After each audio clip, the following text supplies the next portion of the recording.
2명만 돌아왔다입니다. 네, 기사 같이 보시죠. 27년 만에 항공기 대참사입니다. 181명 중 2명만 살았습니다. 179명의 사망자가 발생을 했습니다. 대체 어떤 일이 있었던 건지 영상으로 먼저 보고 오시죠.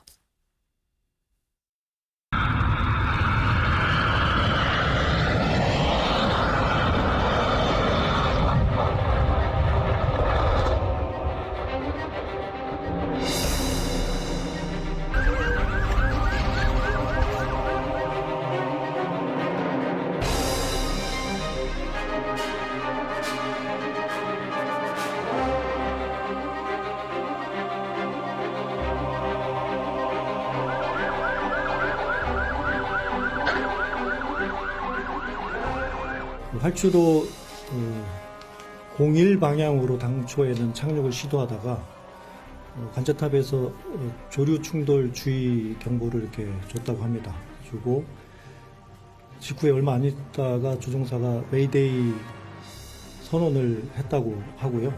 그래서 그 당시 상황에서 관제탑에서 반대 방향으로 착륙하도록 허가를 줘서 조종사가 수용을 하고 그렇게 착륙하는 과정에서 활주로를 지나서 담벼락까지 충돌을 하는 사고가 발생했습니다. 메이데이 선언하고 나서 착륙까지는 시차가 한 얼마나 있었나요? 대략 파악하기로는 약 2분 조금 넘는 걸로 파악을 하고 있습니다. 네, 직접 영상으로 확인을 하셨을 것 같습니다. 지금 이 비행기가 여객기가 내려오면서 연기와 함께 활주로를 달린다고 표현을 해야 될까요? 긁으면서 간다고 얘기를 해야 될까요? 그러면서 결국엔 이 위에 이 밑에서 하늘을 찍었던 모습을 봤을 땐 위에서 뭔가 연기가 나면서 날개 쪽에서 뭐가 떨어지는 모습도 같이 보였습니다. 지금 국토부의 설명에 따르면 뭔가 뭐 조류 충돌 얘기도 나오고요. 메이데이 이런 얘기가 나오면 이게 대체 무슨 얘기냐라는 거죠. 저희 단어 뜻부터 살짝 같이 보고 갈까요? 그러니까 조류 충돌, 버드 스트라이크입니다. 버드 스트라이크. 운항 중인 항공기에 새가 충돌을 해서 발생하는 항공사고를 얘기를 한다라는 거죠. 새가 비행기와 충돌해서 이 충격으로 사실 사고가 날 수도 있다라는 거를 얘기하는 게 바로 버드 스트라이크입니다. 메이데이라는 얘기도 나왔죠. 메이데이는 대체 뭐냐? 메이데이를 얘기를 하고 선언을 하고 그런 표현이 나왔습니다. 메이데이가 뭐냐? 항공기, 선박, 우주비행체 등등에 대한 국제 조난 긴급 신호다라는 거죠. 네. 그러니까 이제 메이데이를 선언했다라는 얘기는 살려주세요라는 얘기, 이 살려주세요라는 신호를 구조 신호를 보냈다라는 얘기가 되는 걸 겁니다. 네. 어제 시간대별 이 사고 상황 지금 저희가 잠시 뒤에 전해드리도록 하고 지금 현재 이 무안공항에서 이 브리핑이 지금 진행이 되고 있습니다. 직접 들어보고 오시죠. 네, 이때는 신원 확인된 것이지 아직 시신을 확인할 수 있는 상황은 아닙니다. 두 번째 저희가 연락을 드릴 때 경찰의 검시가 마쳤을 때 검안하기 직전에 그 의족들께서 확인하실 수 있도록 저희가 차량을 제공하는 건 두 번째 연락이 갔을 때입니다. 그때 확인을 하시고 어제 경찰에서 그 안내를 드린 것처럼 시신을 확인하신 후에 그 계속 지속적으로 기다리실 것인지 아니면 빨리 진행을 하실 것인지에 대한 그 부분에 대한 그 논의를 하도록 하겠습니다. 그 뒤에 나중에 끝났을 때 양도가 준비가 그러니까 시신을 그 인수 받으실 수 있을 때가 됐을 때 세 번째 연락을 저희가 드릴 겁니다. 자, 그리고요, 그 냉동고에 대해서 저희가 또 안내를 드리도록 하겠습니다. 어제는 저희가 6대를 요청을 해서 오늘 2시까지 저희가 지금 설치를 할 계획인데요. 11대로 저희가 늘려서 수용할 수 있는 양을 늘렸습니다. 그리고 그 어제 검사님들이 이제 오셔가지고 그 검시하는 부분, 검시 지휘식을 하시는 부분에 대해서 한 명이라고 저희가 안내를 드렸었는데, 여섯 분이서 활동을 하고 계셨던 것으로, 검시를 하고 계셨던 것으로 다시 확인했습니다. 이 부분에 대해서는 목포지청에서 안내를 해드리도록 하겠습니다. 안녕하십니까. 목포지청의 이승민 검사입니다. 예, 저희 목포지청에서는 지금 유족분들한테 일단 애도의 말씀을 드리고요. 예. 지금 목포지청에서 검사 2명, 광주지검에서 검사 4명, 수사관 4명, 그리고 그 이상으로 해서 어제부터 상주하면서 검시를 진행하고 있고 목포지청장님도 곧 현장 지휘에 나오실 예정입니다. 저희는 검안과 동시에 검시를 진행하고 있고요. 가장 빠르게 검시가 진행될 수 있도록 하고 있습니다. 그리고 검시 완료 및 변사 지휘서가 작성된 건에 대해서 최대한 빨리 유족분들한테 사체 인도가 될 수 있도록 협의를 계속하고 있습니다. 이상입니다. 궁금하신 점 있으시면 말씀 주십시오. 자, 그러면 저희가 다시 30분 후에 와서 브리핑을 드리도록 하겠습니다. 이것으로 첫 번째 브리핑을 마치도록 하겠습니다. 예, 말씀하시죠.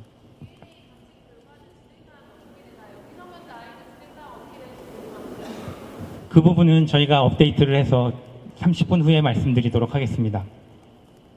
예, 그러면 어제 유가족분들이 직접 눈으로 확인한 분들은 지금 그 다음 계속 기다려야 되는 건가요? 아니면 일별을 기다려야 되는 건가요? 아니면 저희가 요청을 드려야 되는 건가요? 일단 어제 그 방문을 하셨을 때, 경락고 방문을 하셨을 때 시신을 확인하신 분도 계시고 못하신 분도 계십니다.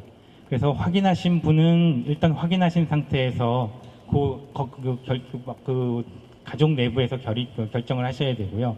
보지 못하신 분, 가셨는데 보지 못하신 분과 아직 연락을 받지 못하신 분들께는 저희가 경찰 검시가 끝나는 대로 다시 연락을 또 드릴 겁니다. 협의가 끝난 사람은 누구하고 이야기를 해야 돼요? 여기 센터로 저희가 안내를 해드리도록 하겠습니다.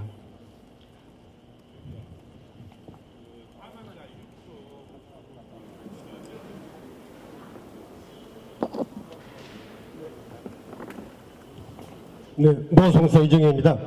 저희가 어제 그 밤부터 계속 지금 작업을 했고요. 오늘 또 경찰하고 같이 군부대와 같이요 수고를 하도록 하겠습니다. 네.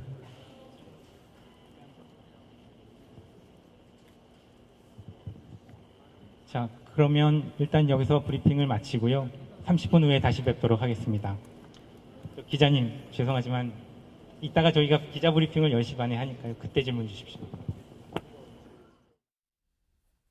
네.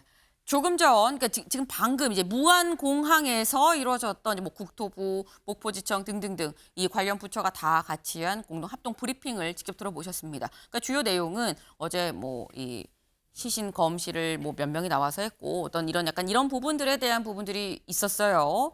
그런데 요 관련해서는 뭐 좀 더 추후에 오늘 거의 하루 종일 어제 오늘 계속해서 지금 브리핑이 진행 중이기 때문에 요 사안은 저희가 들어오는 대로 추가로 계속해서 전해줄 수 있도록 하겠습니다.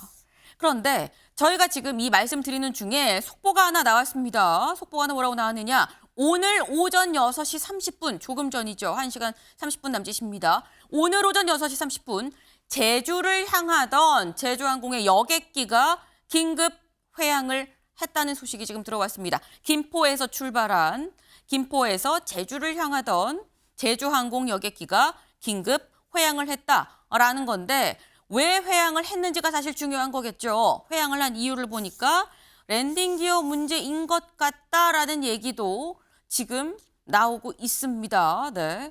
지금 이 상황이 요 관련해서 이 권재상 교수님. 네. 사실 저희가 어제 참사를 먼저 짚으려고 했었습니다만 조금 전에 들어오시고 좀 먼저 말씀을 드려야 될 것 같아요. 지금 보니까 이번에도 여객기고요. 제주항공의 이 기체가 지금 현재 긴급 회항을 한 상황입니다. 뭐 랜딩 기어 지금 얘기를 하고 있거든요. 랜딩 기어가 대체 뭔데 회항을 해야 될 상황인 거냐라고 생각을 할 수 있거든요. 랜딩 기어가 뭔가부터 설명을 해야 합니까? 네. 랜딩 기어는 항공기가 땅에서 기동을 할 때라든가 네. 이착륙을 하기 위해서 활주로를 달려야 될 때 바퀴를 말하는 거군요. 거기에 있는 바퀴가 달려있는 스트라타라는 받침대가 있습니다. 네. 그것을 다 포함해서 랜딩 기어라고 얘기합니다. 흔히들 그것을 다가의 드럼스틱이라고 그러는 닭다리를 랜딩 네. 기어라는 속어도 씁니다. 그게 랜딩 기어다. 그리고 다시 말해서 이 비행기가 이착륙할 때 바퀴가 나오고 들어가고 하는데 이게 바로 랜딩 기어다라는 거예요. 근데 이게 지금 현재 문제가 있는 것 같다고 해서 회항을 했다라는 건데 사실 그렇다고 한다면 안에 타고 있는 승객들은 정말 불안할 수 있거든요. 물론 이번엔 회항을 했습니다. 사고가 일어나지 않았어요. 하지만 이런 상황이 어제의 참사를 알고 있는 승객들 입장에서는 이런 일이 있을 때 여객기 안에 타서 회항을 하면서 굉장히 불안할 수 있는데 재진주 교수님, 네. 사실 언제 어떤 일이 일어날지 모르니까 항상 만반의 준비를 또 해야 되는 것도 있긴 있거든요. 이런 식으로 만약에 회항을 하고 혹여나 만약에 사고가 이어질 수도 있는 건데 여객기 안에서 사고가 있을 때 그럼 그때는 어떻게 해야 되는 겁니까? 여객기 안에 탄 승객의 처지에서는 개인적으로 아무리 안전에 대처할 수 있는 능력을 가진 사람이라도 네. 항공기 승무원의 지시에 따르는 것이 제일 안전한 겁니다. 그래 그 항공기 사고가 있을 경우에 90초 이내에 네. 피난할 수 있도록 네. 항공기가 제작되었고 또 승무원들도 그렇게 교육 훈련을 시킨다고 합니다. 그렇다면 90초 이내에 승객들은 승무원들의 지시에 따라서 행동하되 본인이 가지고 있는 뭐 기중품이라든지 이런 거는 일체 손대지 말고 네. 손에 있는 거라면 버리고 갈 이유 없는데 손대지 말고 빨리 피난해야 되는데 그 한 사람 피난을 늦어짐으로써 다른 사람이 피난에 영향을 미칠 수 있기 때문에 사례에 의하면 자기 귀중품을 챙기려고 하다가 전원이 상한 사고도 있었고 승무원이 지시에 따라서 모두 피난했기 때문에 한 사람도 다치지 않은 사고가 최근에도 있었다고 합니다. 네. 일단 중요한 건 혹여나 불안하실 수 있습니다만 그러니까 예방책으로 말씀을 드리는 거예요. 혹여나 불안하실 수 있지만 비행기에 타고 있는 상황에서 일단 첫째 승무원의 얘기를 듣는 게 가장 안전한 거다라는 말씀하셨죠. 그리고 두 번째 90초 말씀을 하셨습니다. 90초 안에 탈출을 하는 게 중요하다. 혹여 무슨 일이 있을 경우에 두 가지만 잘 좀 기억을 하고 계시면 될 것 같다라는 말씀을 네, 드립니다. 한 가지 첨언을 할 필요가 있습니다. 네. 승무원은 아마 승객들한테 네. 현재 상황에서도 취할 수 있는 안전을 보장할 수 있는 최소한의 행동을 하기를 요구를 할 겁니다. 그게 바로 M1 마누브라는 동작이 있는데 네. 이렇게 가리고 아. 고개를 양발 사이로 숙이는 겁니다. 네. 그러면 몸이 거의 둥근 상태, 그렇죠. 태아가 뱃속에 들어있는 모양하고 유사한 상태가 됩니다. 네. 배아의 상태가 되죠. 그러면 각종 충격에서 가장 안전한 자세가 되게 됩니다. 네. 그것은 최소한의 조치입니다. 네. 지금 말씀하신 것처럼 몸을 이렇게 웅크리도록 아마도 승무원이 이 얘기를 할 거다. 이 지시에 잘 따라야 된다라는 말씀을 하셨어요. 네. 가장 좋은 건 사고가 일어나지 않는 거겠죠. 사고가 일어나지 않기 위해서 어제의 참사가 왜 일어났는지를 짚어보는 게 선행이 될 수밖에 없는 일 아닌가 생각을 좀 해봅니다. 네. 저희 본격적으로 얘기를 좀 들어가 보도록 하겠습니다. 저희가 아까 살짝 영상을 같이 봤습니다. 어제 사고가 어떻게 일어난 것인가 봤어요. 근데 영상만 보고도 사실 명확하게 잘 모르겠다 생각하실 수 있습니다. 저희가 그래서 그래픽을 좀 준비를 했거든요. 같이 볼까요? 이겁니다. 어제의 시간대별 상황입니다. 먼저 어제 오전 8시 57분입니다. 8시 57분에 관제탑에 조류 충돌 경보를 합니다. 내려오고 있지만 여기 새 있어요. 조류 충돌 할 수 있습니다라고 얘기를 했다라는 거죠. 그런데 그 뒤에 추측컨대 아마도 경보를 들었지만 거의 바로 버드 스트라이크 조류 충돌이 있었던 걸로 추정이 된다라는 겁니다. 바로 이 모습이 아까 저희가 직접 영상으로 확인한 그 모습이죠. 비행기 한쪽 날개 부분에서 하얀색 연기가 났었던 그 부분입니다. 그래서 아마도 여기서 조류 충돌을 한 게 아니겠느냐라는 거예요. 그리고 난 다음에 착륙을 하려다가 8시 59분에 대략 조류 충돌 경보가 있고 2분 뒤죠. 2분 뒤인 8시 59분에 기장이 메이데이를 요청을 합니다. 메이데이 선언을 하죠. 살려주세요라는 요청이 왔다는 거죠. 그리고 난 다음에 긴급하게 공항 다시 상공으로 올라갑니다. 올라가다가 여기에서 사실상 랜딩 기어가 나와야 되는데 나오지 않은 것 같다라는 거죠. 그래서 이 9시에 동체로 그냥 착륙을 시도했고 아까 제가 영상으로 본 것처럼 네, 랜딩 기어가 나오지 않은 상태에서 쭉 그냥 밀고 들어가다가 결국 외벽을 받고 폭발로 이어졌다라는 겁니다. 이 폭발이 이루어진 시각이 9시 3분, 어제 오전 9시 3분이었었다라는 거죠. 8시 57분에 해상 관제탑에서 조류 충돌 경보를 듣고 그리고 불과 6분 만에 이 폭발까지 이루어졌다라는 겁니다. 네. 지금 저희가 앞에서 오늘 새벽에 있었던 제주항공 회항을 얘기를 하면서 이 대체 이 랜딩 기어가 뭔데 그러지라는 말씀을 드렸었는데 지금 여기서는 메이데이 선언이 또 나오는 거죠. 아까 제가 살짝 그 뜻을 알아보긴 했습니다만 메이데이라는 게 이게 대체 어떤 상황에서 나오는 것이냐. 이 재진주 교수님. 그러니까 메이데이라는 게 저희가 아까 제가 쉽게 말씀드린다고 살려주세요라는 거다라고 했는데 꼭 항공기에서만 나오는 것 같진 않아요. 그러니까 모든 걸 내가 할 수 있는 걸 다 해보고 안 됐을 때 메이데이를 얘기를 하는 건지 아니면 메이데이를 얘기를 하고 추가적으로 뭔가 조치를 취할 수 있는 건지 모르겠습니다. 자력으로는 아무것도 할 수 없고 남의 도움을 받아야만 생존할 수 있는 상황일 때 자구책이 아무것도 없는 상태. 예. 그때 날 도와주세요. 와서 날 도와주세요. 하는 의미가 네. 메이데이라고 설명되고 있습니다. 네. 메이데이는 예. 아무것도 내 자력으로 할 수가 없을 때 선언을 하는 거다. 그러니까 다시 말해서 이미 한 2분 정도 불과 이 조류 충돌할 수 있습니다라고 조류 경보를 듣고 2분 만에 바로 사실상 메이데이를 선언을 했는데 2분 만에 아무것도 할 수 없는 상태가 되어 버렸다라는 거죠. 네. 근데 이게 지금 약간 이게 2분 만에 이럴 수가 있는 거야라고 생각이 드는 부분이 권 교수님. 근데 보면은 메이데이를 선언하고 난 다음에 그냥 바로 착륙을 하거든요. 메이데이를 선언하고 난 다음에 사실상 좀 더 이 공중에서 좀 있었어야 되는 거 아닌가라는 생각이 드는 건데 통상 메이데이를 선언하고 난 다음에 바로 이렇게 착륙을 시도를 하는 거냐라는 생각이 들어요. 그게 가장 적절한 절차입니다. 원래 매뉴얼상으로 그렇다. 예, 매뉴얼상에 두 가지의 상태로 표현을 하고 있는데 네. 하나는 펜이라는 용어를 사용을 하고요. 네. 펜아웃 할 때 전파하다라는 뜻입니다. 그거하고 그다음에 메이데이라는 말을 사용을 합니다. 네. 그래서 펜은 내가 위기 상황에 처해 있는데 네. 내 자력으로 좀 조치를 취할 수가 있다. 그러나 앞으로 상황이 어떻게 될지 모르겠다. 그러니까 나를 좀 주시해서 봐달라. 그다음에 좀 도와줄 수 있으면 최대한으로 도와주고 착륙의 우선순위를 달라라는 뜻이 되고요. 아. 메이데이는 네. 지금 상황이 매우 급박하다. 바로 모든 절차를 생략하고 네. 착륙을 할 수 있도록 유도해달라.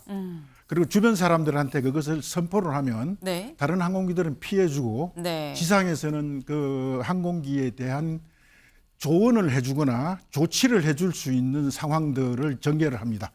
그러니까 어쩔 수 없는, 그러니까 이미 메이데이를 선언하고 난 다음에 지금 현재 그러니까 어제 참사로 이어졌었던 이 여객기는 매뉴얼대로 제대로 사실상 바로 착륙을 시도한 게 맞긴 맞다라는 그 말씀이에요. 근데 어제 이 참사를 직접 본 목격자들의 얘기를 좀 같이 들어보고 얘기를 이어가 보겠습니다. 근데 비행기가 이렇게 가서 앉아야 되는데 못 앉았던가 봐요. 한 바퀴 돌고 와서 거꾸로 이렇게 착륙을 했어요. 그래가지고는 담벼락에 탁 받으면서 쿵쿵 하면서 불이 났어요. 들썩들썩 하는 이런 그 굉음이 들렸어요. 소리가 너무 커가지고 이제 놀라서 이제 나와봤어요. 그랬더니 비행기가 저기에서 이제 그 폭발이 돼가지고 검은 연기가 저 청계 저쪽까지 그냥 하늘을 덮어버렸어요. 네, 목격자들 얘기가 이게 와서 앉으려고 하다가 아닌지 다시 올라와서 한 바퀴를 휙 돌더니 거꾸로 왔다 쾅쾅 하고 부딪혔다라고 얘기를 합니다. 근데 사실 비행기에서 아까 저희 비행기 위에 비행기가 떠 있을 때 날개 부분에서 좀 연기가 났었고 뭐가 좀 떨어지는 모습도 보이긴 보였습니다. 근데 날개에서 연기가 난다고 바로 뭐 떨어져서 뭐 폭발로 이어지고 이런 건 아닌데 저런 상황에선 사실 승객들이 안에서 뭘 할 수 있지 않았겠느냐, 탈출할 수는 없었을까라는 생각도 들긴 들거든요. 재진주 교수님. 하늘에 떠 있을 때 탈출한다는 건 말이 안 되는 얘기고 네. 랜딩했을 때 일단 항공기가 스톱해야 움직일 수 있지 않습니까? 근데 그냥 미끄러지듯이 담벼락도 부닥치고 바로 폭발 화재가 발생했는데 네. 자력으로는 도저히 탈출할 수 있는 상황이 아니었을 겁니다. 예. 사실 공중에서 있는 거기 때문에 비행기가 날고 있는 상태에서 어떻게 탈출을 하겠느냐 말씀하셨어요. 권 교수님. 비행기 여객기에서도 사실 나는 중에도 탈출해야만 되는 부분도 있는 건데 단지 날개에서 연기가 난다고 탈출하는 건 아니다라는 판단이었던 걸까요? 그러면? 지금 그 상황은 설명이 좀 필요한데 네. 보는 시각에 따라서 상당히 다른 어프로치 시각을 가질 수가 있습니다. 네. 첫째, 조류 충돌이 확실하냐 하는 문제고요. 그다음에 조류 충돌 이전에 다른 위기 상황이 있지 않았느냐라는 것을 얘기할 수 있는 장면이 몇 군데 있습니다. 네. 항공기가 날아가는 모습을 지상에서 네.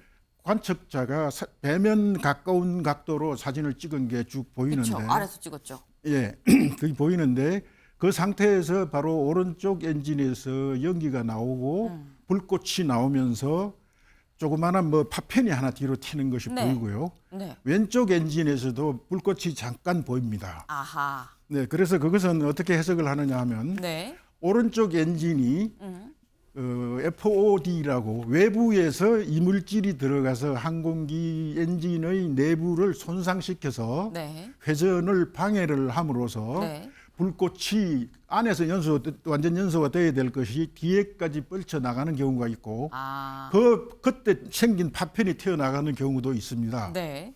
그런 경우가 하나 있고 그럴 때는 그 엔진의 회전 속도 즉 RPM이 변합니다. 급격하게 갑자기 변합니다. 아. 그러면 항공기에서 보급되는 연료에 어떤 충격이 가게 되니까 네. 좌측 엔진조차도 순간적인 화염이나 불꽃이 나올 수는 있습니다. 그러니까 그런 해석에 따라서 네. 그 조종사가 메이데이를 선포한 것은 네. 잘못되지는 않았다라고 얘기를 할 수 있는데 네. 문제는 그 다음에 절차가 문제입니다. 그렇게 되면 가능하다면 바로 런웨이에 그대로 강하해서 착륙을 해야 하는데 네. 지금 상황을 봤을 때는 런웨이 끝부분에 착륙할 수 있는 위치에 있는 것이 아니라 네. 활주로 상당히 안쪽까지 들어가 있는 상태이기 때문에 네. 거기서는 바로 착륙할 수가 없었을 겁니다. 각도가 너무 높고 고도가 높고 속도가 많았기 때문에 네. 그래서 쭉 지나가면서 소위 복행 절차라고 얘기하는 그 고어라운드라고 얘기를 하죠. 나아가서 주변을 돌아서 다시 네. 착륙 접근을 시도하라라는 그런 얘기인데 네. 저 절차에서 중대한 실수를 범한 건지 아니면 조종사가 그 패닉 상태에 들어가서 항공기의 엔진에 이상이 있었다라는 것 때문에 패닉 상태에 들어가서 그냥 모든 매뉴얼상의 절차라든가 리커멘데이션 돼 있는 건 문제라든가 이런 걸 다 무시하고 방향을 꺾어서 가능한 한 활주로로 빨리 접근하려고 노력을 한 것이 대단한 실수든가 과실이라고 볼 수가 있습니다. 그래서 그렇지 않기를 바라는데 네. 항공기는 저런 상태가 되면 바로 이루고 하던 그 자세대로 네. 랜딩 기어도 저쯤 되게 되면 네. 이미 계기 접근을 한 상태 같으면 랜딩 기어도 내리는 상태가 되죠. 네. 그러면 랜딩 기어도 올리지 않고 그대로 상승을 해서 왼쪽으로 돌아서 네. 다시 크게 항공기가 경사를 많이 주게 되면 실속에 들어가서 추락할 위험이 있으니까 네. 엔진이 한쪽이 동작이 안 되는 상태죠 지금. 그러니까 크게 돌아서 착륙 패턴 안에서 파이널을 그 정상보다는 좀 짧게 활주로도 정상적인 타치다운 포인트보다는 좀 안쪽으로 네. 그걸 갑자기 떨어지더라도 외곽의 울타리나 다른 논밭에 떨어지는 것이 아니라 네. 바닷가에 떨어지는 것이 아니라 활주로 상에 떨어지게끔 네. 그렇게 조작을 해야 합니다. 그런데 저기서는 어떻게 된 것이 활주로가 그리웠는지 오른쪽으로 급히 돌았습니다. 그것은 내가 여기 위치에서 활주로까지 돌아가는 것이 빠를 거야라는 순간적인 아주 감상적인 판단을 했을 가능성도 있습니다. 제가 보기에는 아마 조종석 내부에 정조종사와 부조종사, 즉 기장과 부조종사 간의 커뮤니케이션의 에러가 생길 수도 있고 그 에러에 대해서는 많은 연구가 있습니다. 그것도 중요하게 따져야 될 문제입니다. 이번에는. 네, 저희가 지금 중요하게 따져야 될 문제가 사실 굉장히 많죠. 그래서 차근차근 오늘 저희가 오늘도 저희가 길게 합니다. 10시 10분까지 하니까요. 차근차근 그 문제가 되는 부분들을 하나하나 좀 짚어볼 수 있도록 해보겠습니다. 일단 말씀은 메이데이 선언까지는 맞다. 그런데 그 뒤에 판단이 뭐 때문인지는 알 수 없는데 그렇게 즉각적으로 활주로로 바로 그렇게 이렇게 털어서 짧게 빨리 활주로로 내려오면 안 되는 거였다라는 말씀을 지금 하셨어요. 네. 지금 그러다 보니까 왜인지는 알 수 없지만 바로 내려와서 급하게 그 빠른 속도로 동체로 그냥 바로 밀면서 그러니까 이른바 이 비행기의 배로 밀면서 바로 그냥 외벽을 충돌하는 상황까지 이어졌던 거죠. 그러다 보니까 국민일보 사면 같이 볼까요? 사망자 성별조차 확인이 어려워 기체 꼬리만 남고 산산조각이 됐다라는 겁니다. 네. 이 비행기가 한 40m 되는 비행기인데 지금 보시는 것처럼 대략 한 15m 정도 되는 꼬리만 남고 완전히 다 타버렸다라는 거죠. 저희가 아까 1면에서부터 계속 말씀을 드렸던 게 뭐냐. 179명이 숨졌다. 181명이 탔습니다만 2명 구조되고 나머지 179명이 모두 숨졌다라고 말씀을 드렸습니다. 남녀 성별이 어떻게 되느냐 기자들이 취재 과정에서 계속 물어보고 있습니다. 소방당국에. 네. 지금 179명 사망자 남성이 현재까지 84명이고요. 여성이 85명이라고 합니다. 명수가 좀 부족한데 싶죠. 10명은 현재 성별을 확인 중에 있습니다. 네. 성별이 확인이 안 된다는 건 성별을 확인할 수 없을 만큼 상당히 처참한 상황이었다라는 거죠. 근데 그렇다고 하면 통상적인 항공기 사고가 늘 이렇게 엄청난 참사이고 처참한 상황인 거냐, 이번 사고가 유독 컸던 거냐라는 생각이 듭니다, 제 교수님. 항공기 사고는 네. 일반적인 그 지상을 주행하는 차량 사고 등과 비교해 볼 때 네. 상당히 안전한 정도로 많이 나지 않는다고 합니다. 횟수적으로. 네. 그러나 한번 발생하면 전원이 사망할 수밖에 없는 특성을 가지고 있습니다. 우선 하늘에 떠 있으면서 사고가 나면 당연히 전부 위험할 거고요. 네. 지상에 착륙해서도 동체가 전부 연료로 채워져 있으니까 폭발 화재가 날 개연성이 큽니다. 네. 그렇기 때문에 사고가 한 번 나면 전부가 희생을 당할 그러할 우려가 있는 것이 항공사고다라고 알고 있습니다. 네. 네.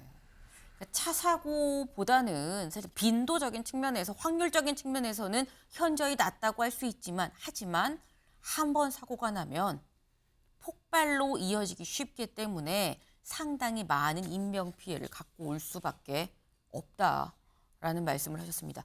폭발이 있다 보면 상황이 상당히 처참해질 수밖에 없는 참담한 상황이 빚어질 수밖에 없는 거겠죠. 현재 179명의 희생자 중에 신원이 확인된 사람이 137명입니다. 네, 43명은 여전히 신원을 확인하지 못하고 있는 상황이다라는 거죠. 사실 성별 확인도 어려운 상황이기 때문에 신원을 확인하는 데 있어서 좀 시간이 걸릴 수밖에 없는 상황인 것 같은데 근데 그렇다고 하면 결국 DNA로 확인할 수밖에 없을 것 같아요. 근데 이렇게 되면 DNA로 남아있는 다른 사람들 다 신원을 일일이 확인한다고 하면 시간이 대체 얼마나 걸릴까요, 제 교수님? 일단 저는 그 성별 확인이 안 된다는 부분이 이해가 안 가는데요. 네. 탑승자 명단을 보면 성별 다 나와 있잖아요. 네. 그렇다면 그 32사람 말고는 다 성별이 단정히 써 있을 텐데. 근데 누가 누군지 그러니까 누가 누구인지를 확인하는 것은 좀 시간이 걸리겠지만 네. 성별 확인은 당연히 난 바로 될 수 있다고 보는데 그 시신이 누구 시신이냐 하는 것을 밝히는 것은 DNA 확인하고 하는 과정을 본다면 빨라도 무척 걸릴 겁니다. 예. 거기에 또 중요한 포인트가 또 하나 있습니다. 네, 권 교수님. 여러분들 아마 그 9.11 테러 사건 때 네. 보잉 767이라는 항공기가 그 월드 트레이드 센터 상층에서 3분의 1 지점을 충격을 가했습니다. 그때 그 건물 안으로 파고 들어간 항공기의 내부에서 연료가 터져 나와 가지고 네. 전 건물이 불탄 다음에 주저앉아 버렸죠. 그때 그 중요한 요소가 네. 항공기의 연료입니다. 항공기의 연료는 그 휘발유보다도 더 폭발적으로 연소하는 특성을 가진 JP라는 그 제트 페트롤리움이라는 연료를 사용을 합니다. 네. 거기서 요즘 옛날에는 제트 연료 4번이라는 것을 썼는데 요새는 그 당시에는 6번 내기 지금은 10번을 사용을 합니다. JP10을 사용을 합니다. 네. 이것이 연소할 때 온도가 최대 1400도 이상 올라갑니다. 그러니까 1400도에서 견딜 인체의 조직은 없죠. 그러니까 거기에 직접 노출될 수밖에 없는 상황이 저 항공기의 동체 밑바닥하고 날개 안에는 그 연료가 한 20몇 톤, 최소한으로 20몇 톤이 들어있었을 겁니다. 네. 자, 그렇다면 그 연료, 저 항공기가 부러져서 지금 남아있는 자세를 보게 되면 부러진 바로 앞부분이 연료 탱크입니다. 네. 앞부분 바로 엔진 밑이. 네. 그러니까 저 동체 밑부분하고 양쪽 날개 안에 연료가 들어 있습니다. 그러니까 정면으로 시속 140노트 이상의 속도로 충격을 하면 1400도 이상으로 연소될 가능성은 충분히 있습니다. 그러면 지금 되게 중요한 시체를 말씀을 구별하는 것은 네. 어렵습니다. 해주셨어요. 그러니까 지금 이게 항공기 연료의 특수성이 있다. 이게 유독 더 높은 온도로 폭발적으로 타는 건데 1400도까지 올라가는데 이게 한 20톤 정도 실려 있다고 보면 된다. 그게 터졌으니 온전하기가 쉽겠느냐라는 말씀을 하셨습니다. 근데 뭐 정말 1400도까지 말씀하셨습니다만 그 와중에서도 살아있는 살아서 구조가 된 사람도 있긴 하죠. 저희 좌석 배치도를 좀 같이 보겠습니다. 어제 이 사고가 났었던 제주항공 보잉 737-8009기 좌석 배치도입니다. 전체 이렇게 지금 배치가 되어 있는데 생존자가 여기쯤에 위치했을 거라고 현재 추정이 되고 있는 상태입니다. 여기라고 한다면 꼬리 부분을 얘기를 하는 거죠. 아까 저희가 봤죠. 한 40m쯤 되는 이 비행기 기체 중에 뒷부분 꼬리만 한 15m 남기고 앞은 다 타버렸다. 여기만 남았고 이 안에서 생존자가 탑승했었던 걸로 보인다라는 겁니다. 네. 그럼 결국 얘기는 꼬리만 잘라져서 살았다라는 생각이 드는 건데 근데 그러면 항공기 사고가 제 교수님 원래 항공기 사고가 났을 때 꼬리 쪽이 안전하다고 봐야 되는 건지 아니면 이게 사고상으로 이 사고 케이스별로 좀 약간 달라서 요번에만 꼬리가 안전하다고 봐야 되는 건지 어떻게 봐야 되는 겁니까? 항공기 사고 난 결과를 분석한 것을 보면 네. 날개 근처에 앉은 사람도 안전하더라. 또 꼬리 부분이 안전하더라. 그 설왕설래 말이 많은데 네. 단순하게 생각해서 꼬리 부분은 충격 부분하고 멀고 네. 화재가 발생했던 부분과 튕겨져 나와서 떨어졌으니까 생존한 것이지 특별히 꼬리가 더 안전하다라는 연구 결과는 없는 것 같습니다. 네. 명쾌하게 말씀을 해주셨어요. 꼬리라고 안전한 게 아니고 뭐 날개 밑이라고 안전한 게 아니고 화재가 어디서 났느냐, 폭발이 어디서 났느냐, 발화 지점과 직접적인 연관이다. 이번 같은 경우는 발화 지점이 꼬리에서 멀리 떨어져 있었고 꼬리가 떨어져 나갔으니까 그러니까 그나마 가장 안전한 지점에 속했다라고 말씀을 하셨습니다. 네. 이 꼬리 쪽에 있다가 2명의 이 생존자, 이 2명은 구조가 됐죠. 근데 구조가 되고 난 다음에 이런 얘기를 했다고 합니다. 다음 기사 볼까요? 생존자 착륙 느낀 이후 기억이 없다라고 얘기를 했다고 해요. 네. 병원장의 얘기 직접 들어보고 올까요? 오셨을 때 의식 상태는 명료하셨습니다. 혈압이랑 그런 것도 안정적이시고 일단 오셨을 때 우측 두피 쪽에서 열상이 있고 그쪽에서 출혈이 좀 심하게 있으셨고요. 뭔가 콩 부딪히는 것처럼 이제 폭발하는 경험이 났고 이제 그러고 확인을 해보니까 이제 연기가 심하게 났고 그 후로는 이제 정확하게 잘 기억을 다른 말씀은 네, 지금 거의 뭐 기억이 없고 그리고 사실상 이게 트라우마도 있을 수 있는데 막 집조로 막 꼬치꼬치 캐물어 보지도 않았다라고 지금 얘기를 하고 있습니다. 근데 이게 순간적으로 지금 기억이 여기가 어디예요라는 취지로 약간 말을 했다라는 거예요, 제 교수님. 이게 순간적으로 단기 기억 상실이란 생각이 들거든요. 이런 일이 있을 수 있는 겁니까? 충격에 의해서 기절했었겠죠. 네. 그러니까 통상적으로 랜딩해서 이제 굴러가는 상황인 줄 알고 있었을 텐데 네. 그리고 쾅 하고 사고가 났으니까 그때 기절을 했겠죠. 기절을 하고 난 다음에 깨어난 상황이기 때문에 사실상 이걸 기억 상실이라고 보기에는 단순 네, 기절, 그렇습니다. 혼절 정도로 볼 수도 있다라는 말씀을 하셨습니다. 네. 근데 사실 이 두 분은 뭐 기억이 있다 없다를 떠나서 구조가 됐죠. 살아 있습니다. 181명 중 2명 살고 179명이 숨졌는데 숨진 자는 말이 없을 수 있습니다만 유족들은 남아 있죠.